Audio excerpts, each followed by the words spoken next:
Welcome. I am Miles. I'm a volunteer genealogist at the Phoenix Irish Cultural Center's McClelland Library. This presentation is a tutorial on the use of the johngrenham.com website in conducting Irish genealogy research. This website is free to search and download records. You can access this from the McClelland Library or from any computer with a browser and an internet connection. We'll begin by reviewing the Irish Ancestors homepage.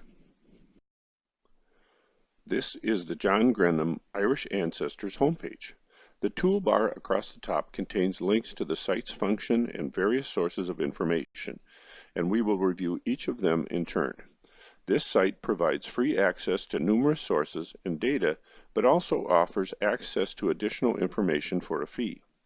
This site was developed by John Grenham, the author of Tracing Your Irish Ancestors, The Complete Guide. His book is arguably the best reference for conducting Irish genealogy research available. Copies are available at the McClelland Library for reference or for purchase. Let's start with the surname search link. On the surname search menu, we enter a family name of interest. Wildcards are permitted as indicated at the bottom of the page when you are unsure of an exact spelling. Also, a number of alternative spellings will be suggested on the search results. As an example, we will search on the name Coyle. The dots on the map indicate the location of households with the surname Coyle recorded during the 1847 to 1864 Griffiths land evaluation. Listed in the upper right corner are the number of Coyle households identified and variations found in the surname. Clicking on another listed variant name, shown as arrow 1 on the slide, will take you to a map showing household locations that use that spelling. Click here for all sources, shown as arrow 2 on the slide, brings you to an extensive list of variant surnames and links other websites where those surnames and information sources can be found. When we click here, it brings us to this screen. A variety of different sources are listed containing information relating to the Coyle surname and its variants. You can easily link to any of them that might be of interest. Also, you might find a record source here that you are unaware of that could be used for future searches. For example, the Dublin City Freeman site and the 1641 depositions. Selecting the first source on the list, the Cork and Ross Roman Catholic Parish records, takes us to the irishgenealogy.ie website location for those records.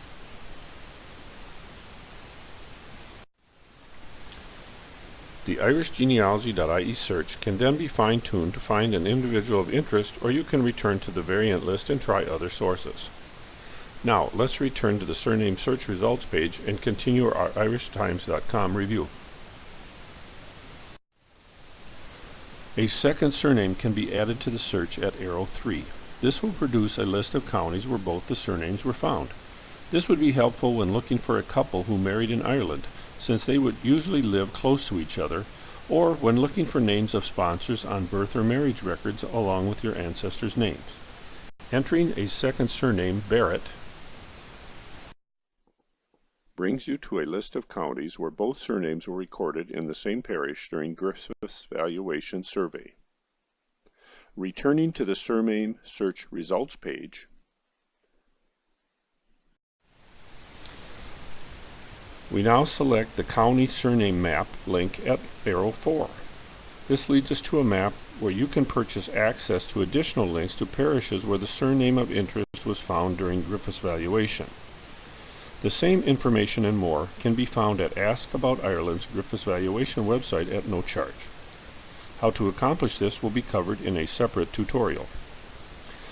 Clicking on the Coyle births between 1864 and 1913 link at arrow 5 takes you to a map showing the distribution of Coyle civil birth registrations,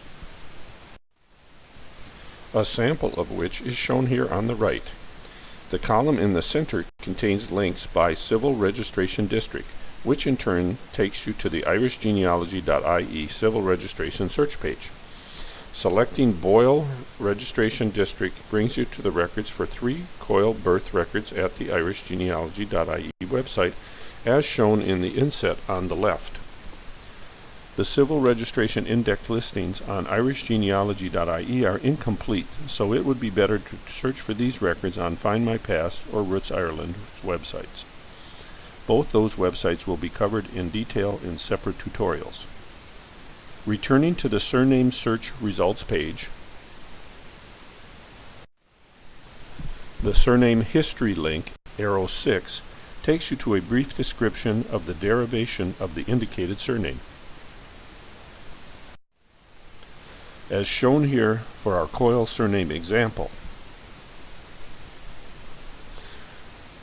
Returning once more to the Surname Search Results page, the links on this page typically do not lead you directly to information about a specific individual, but do provide significant general family information and leads to where to look further and possibly where not to bother looking. The last link on this page, arrow 7, directs you to non-related websites that are concerned with the surname you are researching. Selecting the Coyle link brings us to a Coyle family website being maintained by a James Coyle in Dublin. Going back to the Surname Search Results page and scrolling to the bottom of the page reveals a list of the counties and the number of Coyle households that were surveyed in each during Griffith's valuation. For example, in County Antrim there were 19 households there with the Coyle surname. In Belfast City, there were 17. This page also includes a listing from the Surname Dictionary for that surname. That covers all the surname search options. Let's look at the Ancestor search option next.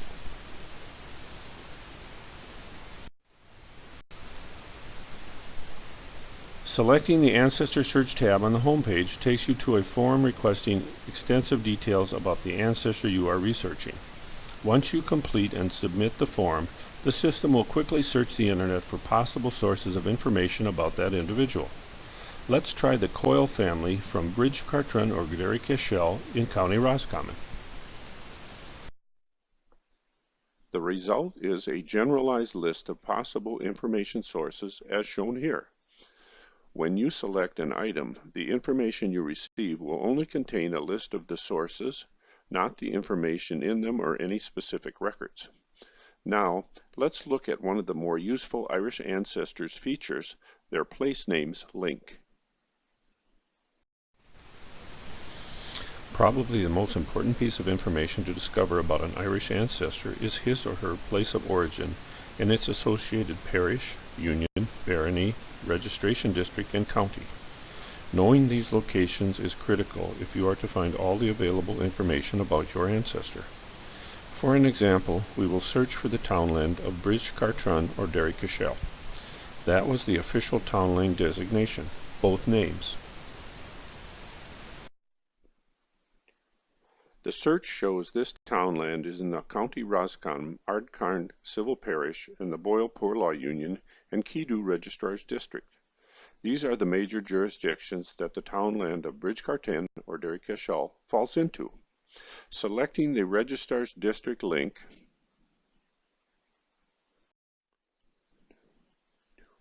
provides a listing of all the towns and townlands in that Registrar's District. The Lewis link on the right leads to the 1837 Topographical Dictionary of Ireland by Samuel Lewis, which contains detailed historical information about the Ardcarn Parish. That will be a subject of a different tutorial. Now, back to the Place Names results page. Selecting the Civil Parish links takes us to the Ardcarn Parish webpage.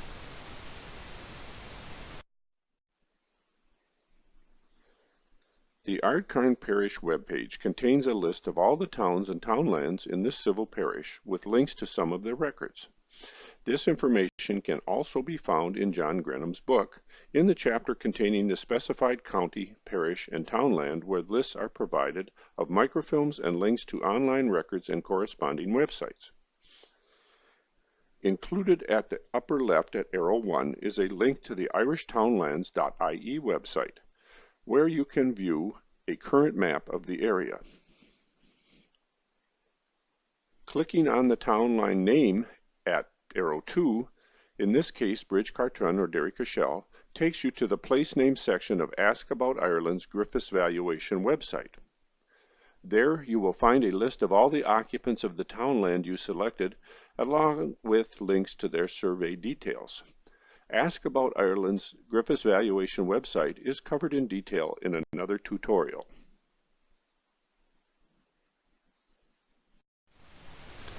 Another irishtimes.com option takes us to the National Archives Census Database. Clicking on either 1901 or 1911 at arrow 3 on the Parish webpage will take you to a list of all the Ardcarn Parish townlands in that year's census on the National Archives Census website. Clicking on a particular townland produces a list of all the households by family name in that townland.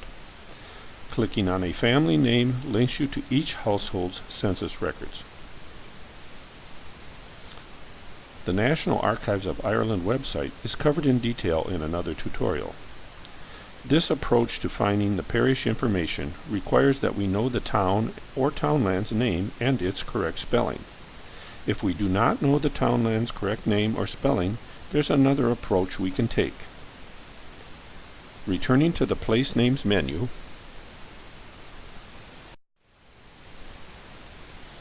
we select the Civil Parish Maps link.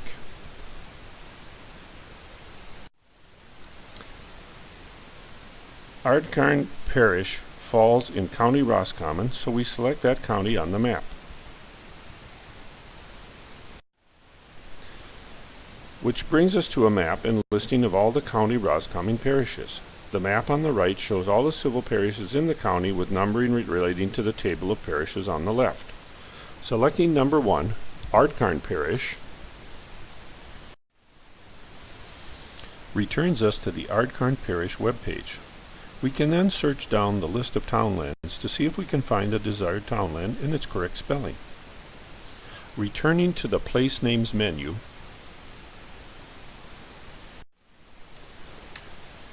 another option can help us discover what Roman Catholic Church records are available and where we can go to find them.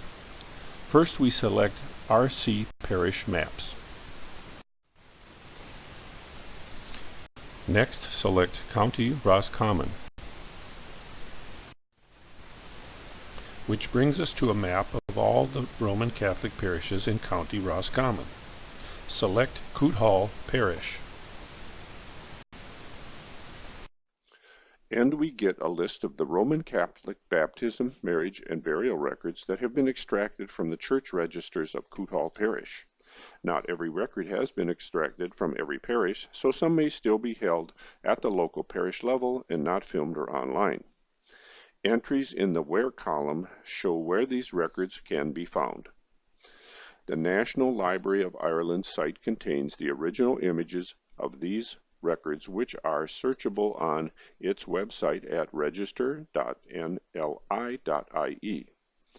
Clicking on National Library of Ireland will provide the information about the library's location, services, hours of operation, and contact details. Clicking on Imaged Online will take you to their website, and in this case, directly to the Cootehall Parish Register images. Accessing, searching, and manipulating the National Library Ireland's Church Register images will be covered in a separate tutorial. The Roscommon Heritage and Genealogy Center has record transcripts available online through the Roots Ireland paid subscription website. Clicking on Roscommon Heritage and Genealogy Center will provide contact information for the Roscommon Center. Clicking on Online Transcript Paying will take you to the Roots Ireland website where you can search for church record transcriptions. Roots Ireland access is available when consulting at the McClelland Library or by a personal subscription. Accessing and searching the Roots Ireland website will also be covered in a separate tutorial. Next is an original record from Cootehall's Family History Library microfilm and the National Library. These clippings are from a National Library of Ireland microfilm, which has been copied and was available at the Mesa Family Search Library. The original record is in Latin, which the priests often used when recording information on church parish records. The record shows that James Barrett, the son of Henry Barrett and Mary McClelland, was baptized on the 9th of January, 1862, in the Cootehall Parish Chapel. Now let's return to the place name menu and review the Poor Law Union link.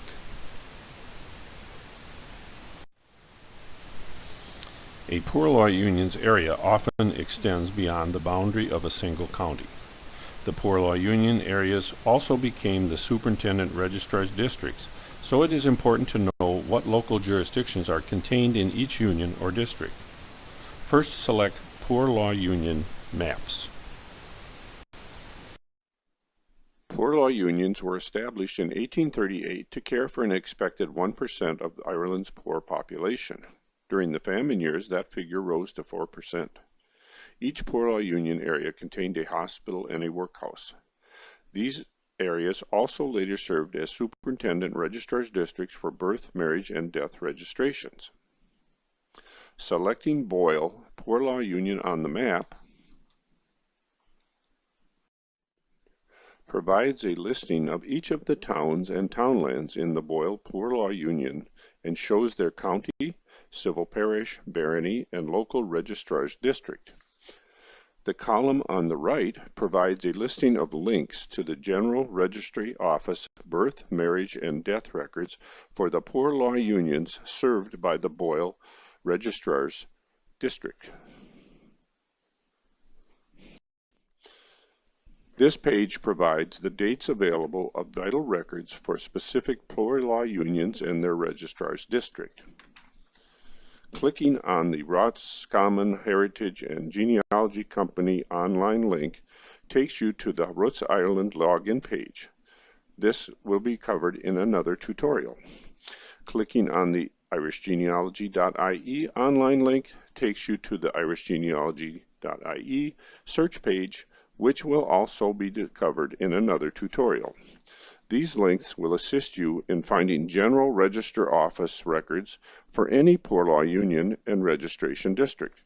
As you have seen, Irish Ancestors is an extremely useful repository and gateway to Irish ancestral records and sources. This concludes the tutorial on the Irish Ancestors Genealogy website. The best way to learn how to fully utilize this resource is to spend time doing simple sample searches until you are comfortable with the site and all of its contents, functions, and options. Then go after the more difficult ones. If you have any questions or wish to discuss this website further, please contact the McClelland Library Genealogy Center. Thank you.